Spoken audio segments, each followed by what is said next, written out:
Hello guys, in this lesson we're going to talk about implicit differentiation. Now here's a burning question. How do we find the gradient of the tangent of the following curve, aka a circle, at x equals 1? Now, when x equals 1, we see that here's a point over here, and we want to find the slope of the tangent passing through this point over here. Now to do that, the first step is we're going to find the function for this circle over here. Unfortunately, a circle is not a function, but at least we know that we can write down the equation for this circle. Because we have the radius 2, so the equation will be x squared plus y squared equals to 2 squared, which is equal to 4. Now, if we isolate y, we're going to get y equals to the positive square root of 4 minus x squared, which is the same thing as bracket 4 minus x squared to the power 1 over 2. Okay, we can go ahead and take the derivative. We get y equals to, bring the 1 over 2 down, and then we have whatever it is inside to the power of negative 1/2. But then now we're going to apply chain rule. We're going to multiply the derivative of that, which is negative 2x in this case. And then we're going to plug in x equals to 1 into our y prime over here. So we're going to get 1 over 2 times 4 minus 1 squared, that's 3. So we're going to have 3 to the power of negative 1/2. And then multiply by negative 2. Okay. We can cancel out the 2 and 2 over here. And we can transform that into, and we can convert that to negative 1 over square root 3. And that's our slope of the tangent, which kind of makes sense because in this case you see that it's downhill, so it's negative. But now here's the problem over here, because we also actually have another point due to the fact that it's not a function. A single x value can be associated with more than one y value in this case. In this case we have two y values associated with x equals 1. So this one also has the slope of tangent that we need to find. In fact, in this case over here, we should also check out the negative of the square root over here. So y equals negative root 4 minus x squared. We can go through pretty much the same thing again and realize that the slope of the tangent at x equals to 1 with the negative part is, in this case, 1 over root 3, which also makes sense because in this case it's upward directions, so the slope is positive. And in fact, it's kind of the opposite direction of the blue one that we found before. So it makes perfect sense. But now here's a problem over here. Two problems actually. The first problem is, what if we cannot isolate our y? In this case we could. Second problem is, when I say x equals to 1, which one am I really referring to? Is it the top one, which is the blue one, or is it the bottom one? So sometimes the curve we want to find the derivative of may not be a function. In this case we have a circle, and the circle is not a function. Given an x value, there could be possibly more than one corresponding y value, and therefore more than one corresponding derivative. The problem now is, if I want to differentiate x squared plus y squared equals 4, which is my equation, that is not a function, how am I supposed to differentiate this without really isolating y? The first thing. The second thing is, how am I supposed to differentiate this knowing which point I'm referring to? To achieve that, we introduce a new technique called implicit differentiation. Now the key is that we're going to take the derivative term by term. Okay? Here's a little trick over here. If you have any term with just pure x, for example, x, 3x to the power 4, sine x, and e to the power x, you take the derivative as normal. For example, the derivative of x is going to give you 1. The derivative of 3x to the power 4 is going to give you 12x to the power of 3. The derivative of sine x is going to give you cosine x. The derivative of e to the power of x is going to give you still e to the power of x. Now, if you derive any expression involving y, even just a single y, this will trigger something called chain rule that we learned before. So, for example, if you derive y, it's not going to become 1, but it's going to become dy over dx, or y prime, basically. Okay, so now if you have 3y to the power 4, you just got to be careful now. You will do the same thing, same trick over here. You will do 12y to the power of 3, same as above, except you're going to multiply the derivative over here, which is a chain rule. I'm going to multiply by the derivative of y, which is just dy over dx. Sine y, same trick. I'm going to do cosine y first, and then I'm going to multiply by the derivative of this guy, which is also dy over dx. You will see the same trick happen again and again. E to the power y becomes e to the power y by the rule itself, except in this case, I'm going to multiply by the chain now, which is, again, dy over dx. Okay, and other than that, all differentiation rules will apply. So let's apply that to our original question over here. So here we have our equation, x squared plus y squared equals 4. If I'm going to take the derivative of this using implicit differentiation, that is, I'm not going to differentiate this by isolating y first, I'm going to differentiate that just from this equation that we see over here. And I'm going to do that term by term. I'm going to start from the first one. So the derivative of x squared is going to give me 2x. Pretty simple. So that one's done. Now the derivative of y squared, remember, is going to give you 2y. But then I'm going to multiply by the chain rule over here, because y is not just an x over here. Y is kind of like a function. So I'm going to multiply that by dy over dx. Okay, so I'm applying chain rule over here. I'm done with my second term. Remember, I'm doing that term by term. So this is just to help us keep track for the first time. And we're going to make that equal to the derivative of 4, which is just 0. The derivative of any constant number is equal to 0. And there you go, I'm done. Now the final step over here is to isolate dy over dx, because that's what we want to solve for. So I'm going to move I'm going to move 2x to the other side. How about that? So I'm going to do dy over dx times 2y, still over here, but I'm going to get negative 2x. Right, so dy over dx is going to give me negative 2x over 2y, and this is going to give me negative x over y. And that is actually my derivative. Notice that in this case, after your implicit differentiation, one thing very interesting is usually you will have your derivative not only in terms of x anymore, it will also be in terms of y as well. Now we're going to answer our second question. How do we know which point we're referring to when we take the derivative? Now, the good thing about implicit differentiation is usually when we take the derivative, it'll tell you not only the x value, but also the y value. So for example, in this case, if I say, can you tell me the dy over dx at xy equals to 1 root 3, you know that I'm talking about the top one over here. Okay? And I'm going to find the slope over here. And how do I do that? Well, you already know the derivative that is equal to negative x over y. All you got to do is just plug in your negative x, y. So you're going to get negative 1 over root 3, and you're done. Now, what if you want the bottom one? Then you're going to say, I want the derivative at xy equals to 1, comma, negative root 3, which you will be referring to the bottom one over here. Okay, again, how do you find that? You plug in your x and y value. And these are exactly the same answers as the answers that we found at the beginning. Now let's take a look at more examples. So x to the power 3 becomes 3x squared. And how about y to the power 3? Y to the power 3 is going to become 3y squared, the same so far, except now you're going to multiply by the chain over here, which is dy over dx. Okay, the derivative of the inside. Okay, so you're done with the second part over here. And then you minus. Now here's a problem over here that we see the first time. You see 9xy. In this case, you immediately think about product rule. Okay, so I'm going to break that into 9x and 9y now. And I'm going to put a bracket just in case I don't mess with the negative sign outside over here. So I'm going to go with the derivative of the first part, which is 9x, derivative becomes 9.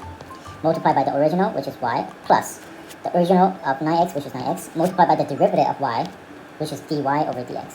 Okay, every time you see y, the derivative is dy over dx. Okay, and the derivative of 0 is just 0. Okay, so this is the third part over here now. So we've done everything now. We're ready to go. So we're going to factor out dy over dx, and we're going to isolate that. Okay, so I'm going to collect all the dy over dx terms over here. What do I have? I have from here 3y squared. And I also have here, this is 9x, but this is a negative 9x over here, so I'm going to put negative 9x. And that's equal to, if you dump other things to the other side, you're going to get the negative 9y to the other side becomes 9y. 3x squared becomes negative 3x squared. So you're going to have dy over dx equals to 9y minus 3x squared over 3y squared minus 9x. Now part B, we want to find the equation of the tangent to the curve. And see, in this case, they do tell you the x coordinate and y coordinate over here, so you know exactly which point you're referring to. Now we're going to find the slope of the tangent first. Now the slope of the tangent is going to be equal to the derivative when you actually plug in x and y equals to 2 and 4. Okay, so we're going to plug in x equals to 2 and y equals to 4. Okay, you're going to get 12 minus 4 on the top. On the bottom, you're going to have 16 minus 6. Okay, so this is our slope of tangent. But now we want the equation. So you're going to have y minus the y point equal to the slope multiplied by x minus the x coordinate. Okay, but then they say they want the equation to be in that form. So we can just do some manipulation over here. First of all, I'm going to multiply both sides by 5. And this is going to become, if I try to put everything to the right hand side and leaving the left hand side 0, I will get pretty much the same as 4x minus 5y. And I'm going to have plus 12 equals 0. And that's it for this question. Right, second example over here, we want to find the equations of the tangent and normal. Okay, and then we have this equation over here. That looks kind of scary. Now the first step over here is, how about we arrange that a little bit so that we can avoid using quotient rule, because the least thing we want to do is quotient rule. I'm going to do x plus 1 to the power negative 1 plus y plus 1 to the power negative 1 equals to 1. So it kind of looks like I can just do power rule, except I actually have to do chain rule in this case. Okay, so let's go ahead and do derivative. Now, the first term, you're going to put down the negative 1, and then you have x plus 1 to the power of negative 2. You multiply by the chain over here. The chain is the derivative of x plus 1, which in this case is actually equal to 1. I might as well just not write it, and then move on to the next one over here. The next one, I have negative 1 down, y plus 1 to the power of negative 2. But then in this case over here, I really do have to multiply by the chain over here, which is the derivative of y plus 1. 1 goes to 0, but y becomes dy over dx. And then I'm done with the second term. So if I actually put things to the other side and dump everything, I'm going to start getting things like, okay, so your slope of tangent is going to be equals 4 over 4. You're going to get negative 1.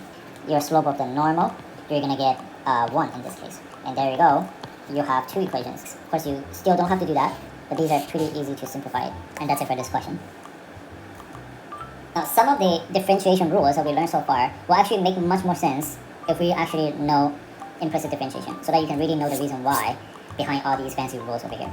Okay, so for example, why is the derivative of arc sine equal to 1 over square root 1 minus x squared? Where did that square root come from? Wait, let's give it a go. So we start from y equals to arc sine over here. Okay, by writing this is exactly equivalent to writing x equals to sine y. That's the definition basically. And then we're going to take the implicit differentiation of this equation over here now. So we go ahead and take the derivative with respect to x, yeah? So that the left-hand side, the derivative of x becomes 1. The derivative of sine y becomes cosine y. But then now I'm going to multiply by the derivative of the chain, which is dy over dx. And I'm going to get dy over dx equals to 1 over cosine y. Alright, that's what I got. But how is that the same as 1 over square root 1 minus x squared? Well, you will realize that cosine is basically equals to 1 over square root 1 minus sine square of y in this case. Okay. Well, that still doesn't really look like 1 over x squared, right? Now notice that your sine y is actually exactly the same as x. So if I have sine square, this is just exactly the same as 1 over square root of 1 minus x squared then. And that proves the rule actually. Now for cosine and tangent, they're pretty much the same. So I'm going to leave that for your exercise. But I'm going to write the answer down. By the way, tangent is pretty much the same. Except for the fact that for secant square, you will use the other identity that secant square is equal to 1 plus tangent square. Now we can also take a look at this one over here. How about the derivative of ln x equals to 1 over x. Now why is that? So if you have y equals to ln x, what does that mean? That basically means e to the power of y is equal to x. Because ln means the log base e. Okay, so e as a base to the power of y is equal to x. If we take the implicit differentiation with respect to x, the left-hand side is still going to be e to the power of y, except now I need to multiply by the chain, which is the derivative of y. And that's equal to, on the right-hand side, that's 1. Okay, and this becomes dy over dx equals to 1 over e to the power of 1. Alright, interesting. And the last thing is, you will do the same trick again, basically. You realize that you're doing the same trick again and again and again by substituting whatever you had at the beginning, which is e to the power of y equals to x. So now you see e to the power of y over here. I'm just going to substitute that into x then. And that is the end of the proof. So one more example over here. This is an exam style question. We're given the curve like this. We're going to find the derivative. So let's go ahead and do it. Now the first step is we deal with the left-hand side. The derivative of x is 1. Derivative of y is equal to dy over dx. No problem. On the right-hand side, you have 2x minus, here we go, product rule. We're going to have the derivative of 2x, which is 2 times original y, plus original 2x times dy over dx. And then we plus the derivative of y squared, which is 2y, again times the chain dy over dx. Now we start to gather all the dy over dx over here. How about we put all the dy over dx on left-hand side, okay? So let's see what we have over here. We have this one over here. So if you pull out dy over dx, we're going to have 1 left. And this guy over here, notice that this is a negative 2x, yeah? So if you move that to the other side, I'm going to get plus 2x. And then we have a plus 2y. If you move that to the other side, that's negative 2y. Okay, bracket. And then we're going to have all the leftovers on the other side. So we have 2x, and then we minus 2y, and then we minus 1 over here. Okay? Therefore, your dy over dx is just going to be equals to 2x minus 2y minus 1. And then I have 1 plus 2x minus 2y. Again, it looks pretty satisfying, but not much we can do over here. So that's it. Now part B, they want you to show this following equation over here. Well, this equation, at least from the left-hand side point of view, you will realize that this is basically just 1 minus whatever we got from part A, yeah? So I'm going to do 1 minus this whole thing over here. Well, by doing that, why don't I just go ahead and just do the common denominator? Okay, so I have 1 plus 2x minus 2y. Now this 1 will just become a numerator of 1 plus 2x minus 2y as well then. And then we minus the numerator of your dy over dx, which is, let's break the brackets just straight away. So we do 2x plus 2y plus 1. Okay, and then we start to cancel things out. We will have 2x cancel, 2y and 2y cancel. And that's why we have 2 on the top. And then 1 plus 2x minus 2y. It's not hard to realize that it's exactly equal to the right-hand side. And that's it for B. Now, let's do part C. Now, this is the first time that we probably see this notation over here. This is the second derivative. The reason why we don't do dy square over dx square or d square y and d square x, the reason why we put the square in such an awkward way is because if you think about y as the original function, if you want to take the first derivative, you will do d dx of this thing over here, yeah? And then what if you want to take the second derivative, you will actually do another d dx over here. Now, how many d's do we have over here? Well, 2 of them, right? So we square that. Yeah. And then dx and dx over here, well, dx squared. Of course, you should put a bracket, yes, I know, but, we're lazy. So let's just leave it like that. Okay, so that's actually how the notation came from over here. That actually means this. Yeah, so eventually people can move the y on the top, and this becomes this. So whenever you see that, this basically means the second derivative of y in this case, of course, with respect to x. So that was just a side note. How do we prove this over here? Now let's prove with what we have, okay? You have two choices. Would you like to prove using this and just go ahead and go through the pain of quotient rule? Or what you could do is you can deal with what they set up for us over here. There must be a reason why they tell us to do this, yeah? So why don't we just do this over here? This one, at least the right hand side looks not so bad. In fact, I can actually make it not like quotient rule, so I can actually avoid doing quotient rule. Guys, I would really try anything so that I can avoid quotient rule over here. How about if I write this? If I write this, then I do chain rule instead then. Okay, so I'm gonna go with that. So we'll do from B, I'm gonna take the derivative of what we got from B. But B doesn't need to be proven because B was already proven, so we can just use that right away. And if we use that true-false statement over here and take the derivative of that, I'm gonna get 0 minus the derivative of the first derivative is the second derivative, yeah? So I'm gonna get this, and then that's equal to, let's use this. Okay, so negative drops down, so negative 2, and whatever I have inside, to the power of negative 2 now, power rule. And then now we're gonna multiply by the chain of this, okay? Which is the derivative of 2x, 2, the derivative of 2y, 2 dy over dx. This kind of looks nowhere close to whatever we want over here, but let's work it out, okay? Now first of all, we might as well just cancel the negative sign over here. So we start with writing d squared y dx squared equals to 2 now, okay? And then now we can write this as just 1 over 2x minus 2y plus 1 squared, okay? And then this thing over here, I can factor out 2, and then I'm going to get 1 minus dy over dx. And now here is something very interesting. What is this? Well, isn't that just the same as what we got from B? Well, you can actually write that as this then. Okay, so let's just substitute that. You will see that this substitution thing over here appears a lot in implicit differentiation. So we have 2 times 1 over 2x minus 2y plus 1 squared times 2. Okay, everything else the same, except now I'm going to substitute with this thing over here. So 2x minus 2y plus 1, again, on the bottom. Okay, so this thing over here is being substituted. Now you notice that I have 1, 2, 3 2's. Okay, so I have 2 to the power 3.